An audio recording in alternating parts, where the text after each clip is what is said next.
Hey, this is Lotus Comics Press. We have the honor and tribute to hang out with Justin Nimmo. And just in case you guys aren't familiar, he's the Silver Ranger on the Power Rangers, the series. He's also been in Saved by the Bell, and my favorite is Pleasantville, the movie, guys. So, getting right down to it, how you doing, Mr. Nimmo? Doing great. Thanks for coming down today. Yes, sir. So, as far as, all the production stuff with Power Rangers and stuff like that, how was it working on set with, some of the different people and stuff like that working on Power Rangers? The cast was really fun, easy to get along with. I know in the beginning, Christopher, the Red Power Ranger Andros, had told me, man, I was, really not liking the idea of you coming in there. You're going to steal the show away from me, and you're the bad guy. But after a few days, he finally decided that he liked me because I was an alright person, I guess.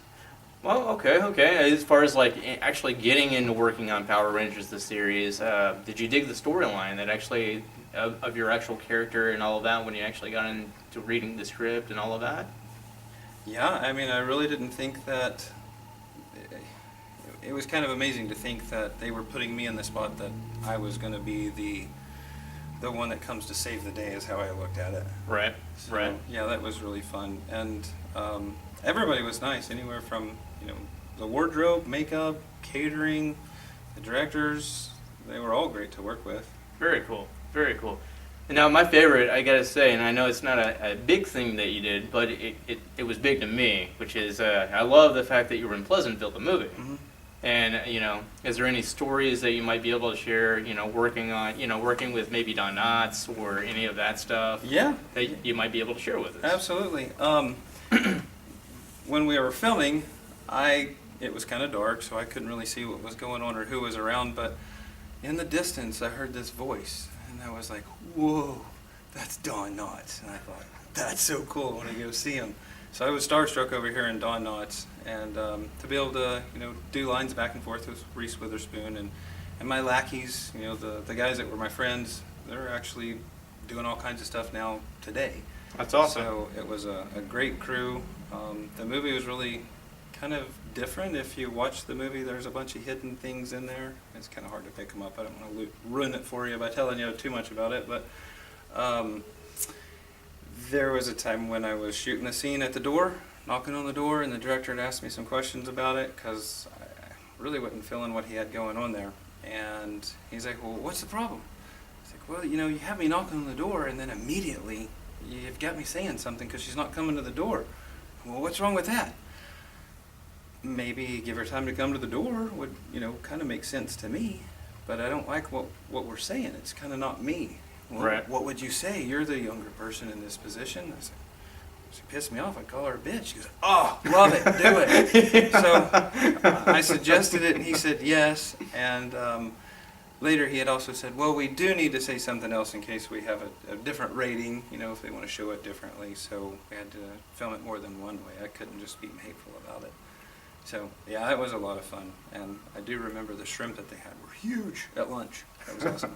Did you ever get to actually meet Don Knotts or No, Tubby McGuire or any of that? I didn't get to meet Don Knotts. I know he was there because I heard his voice, but it was dark and they had me doing things at the time. Obviously it was kind of a short scene and in and out for a couple of days there, but I didn't see Tobey Maguire while I was there, so he wasn't even in the shots that I was in. Sure. So didn't get to meet him. And then when we had the wrap party, I think he was at the wrap party, but I didn't go over and bug him.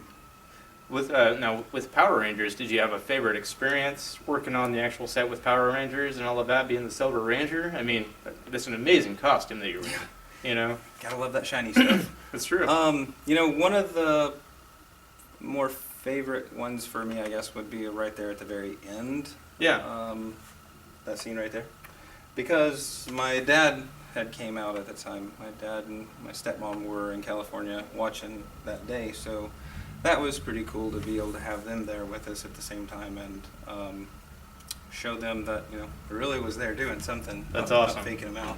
Yeah, that is awesome. I liked that episode of it, but if you ask me what I like a lot about it, it would probably be the fan mail, because that's really the touching thing. People from around the world asking you questions and telling you that you've changed their life and how important you were to the situation that they had in life. Totally true. I've heard enough stories. I guarantee it that Yeah. it's true for sure. Yeah. No, I mean, I agree with you. You know, like we get a lot of fan mail with what we do as well, and I can relate to that. Yeah. And that's very cool because it's all about the fans. I mean, Right. with what you do, Yeah. obviously, you know, the fans are a number one factor in there. You Right. know? And I'm shocked. I mean, I was shocked in the beginning when I was getting fan mail, but I'm still shocked to this day because I don't know. Didn't really think that there was that many still out there and that dedicated to it, you know. But, oh yeah. Personally, I'm a fan. Right. I'm a fan because, you know, one of my favorite characters was the Silver Ranger. Yeah. You know, and it's because it was so relatable. I mean, you know, I was 13 watching the show, and I was like, wow, that's just an amazing character because you can relate to it. It's substantial in that way, you know, Right. as a 13-year-old watching the show. Too You bad I know? wasn't 13. Well, yeah, that's true. But I'm just saying, you know, when you're that age, it's hard to find, you know, a comic book or a TV show That you can actually connect with that character. Exactly. Right. You know. Right. So I mean, I think you did an amazing job, and I apologize for the allergy issues I'm having on screen here. With the fans and all of that stuff, is there any way that you could tell us, like, what's the best advice that you might have for, you know, the actual film people that are coming in? Right. Like for the cast, Yeah. to make sure that they realize it's important, not just for them to have the job, but Yeah. for the fans that are watching the show, and to have fun doing it. You know, it's not like they're going to be on there for the rest of their life because they get a new cast every year. Take lots of pictures, make lots of memories, and make lots of friends. Yes, sir. Yes, sir. Now, with upcoming kind of stuff, I know that you can't really talk about some stuff, but you have a favorite moment with, doing Saved by the Bell or Pleasantville or any of that stuff like Yeah. a favorite memory kind of? There was a funny spot on Saved with the Bell. Saved by the Bell, the guy that was wrestling against wasn't really much of a wrestler, I guess, but that's what I did in school, so high school and college. And You pretty much pummeled him. yeah, It was awesome. well, it was more than what you thought because after they'd finished shooting, I realized that I must have hurt him. So I was kind of watching him, and his girlfriend, who was on the show at the time, was over there taking care of him and put a little strawberry on his head, I guess. Oops. Oops. Yeah. It's a good scene though in Saved by the Bell, man. I mean, I watched it the other day, literally, and I was like, I laughed hysterically. Right. I'll put it that way.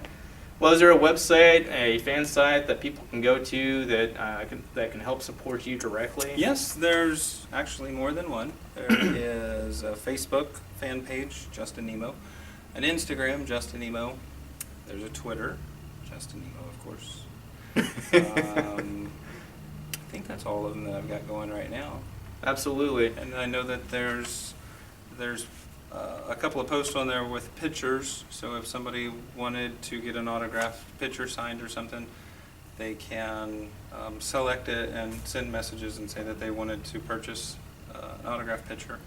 How much does that usually run?